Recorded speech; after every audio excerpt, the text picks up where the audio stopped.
Hi అండి. Hello సత్య official ఛానల్కి స్వాగతం. ఇప్పుడు వచ్చేసి రోడ్డు మీద నడిచే రైళ్ళు అంట, వీటిని లైట్ రైళ్ళు అంటారంట. సరే ఇవి ఎలా ఉంటాయో చూసేద్దాం. చూసారా, రోడ్డు అంతా పట్టాలు ఉన్నాయన్నమాట ఒక సైడ్కి. ట్రైన్ ఎక్కే ముందు దిగే ముందు మన దగ్గర కార్డు ఉంటుంది చూడండి, ఈ కార్డు ఇలా ట్యాప్ చేసుకోవాలి. ఇదే మన టికెట్ అనమాట. సో ట్రైన్ రాగానే డోర్లు అయితే ఓపెన్ అవుతాయి. ఆ డోర్లు ఓపెన్ అవగానే మనం లోపలికి వెళ్ళాలి. పక్కన చూసారా ఇంకో ట్రైన్ వెళ్ళిపోతుంది. సో మన ట్రైన్ ఎక్కగానే సీట్లు అయితే ఇలా ఉంటాయన్నమాట, అటుపక్క ఇటు పక్కనే. వీడియో తీయడానికి అవ్వలేదు ఎందుకంటే లోపల నడవకూడదంట ట్రైన్ వెళ్ళేటప్పుడు. సో కూర్చునే వీడియో తీసేసాను నేను. మా బుడ్డ దగ్గర ట్రైన్లోంచి తెగ చేసేస్తుంది బయటికి, కార్లో వెళ్ళిపోతున్నాయని. ఇక్కడ వచ్చేసి సీట్లు మార్చుకోవచ్చు అనమాట. మన దగ్గర ఏమైనా ట్రాలీలు బ్యాగులు ఏమైనా ఉంటే అటు సీట్లు ఎత్తేసి అలా పెట్టుకోవచ్చు అనమాట.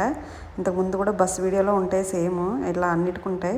ఇక్కడ వచ్చేసి ఇది మనం ఏ స్టాప్ దిగాలో అనేది ఇక్కడ మన స్క్రీన్లో చూపెడుతుంది. ఇది వచ్చేసి స్టాప్ బటన్ అనమాట. కావాలంటే మనం ట్రైన్ ఆపుకోవచ్చు దిగాల్సినప్పుడు. ఈ ట్రైన్లు ఎక్కువ దూరాలు అయితే వెళ్ళిపోండి, కొంచెం కొంచెం దూరాలకైనా అనమాట. ఇంకా నా ఛానల్లో మంచి మంచి హాస్టల్ ఇన్ఫర్మేషన్ షార్ట్స్ ఉన్నాయి, తప్పకుండా చూసి సబ్స్క్రైబ్ చేసి షేర్ చేసి లైక్ చేయడం మర్చిపోకండి.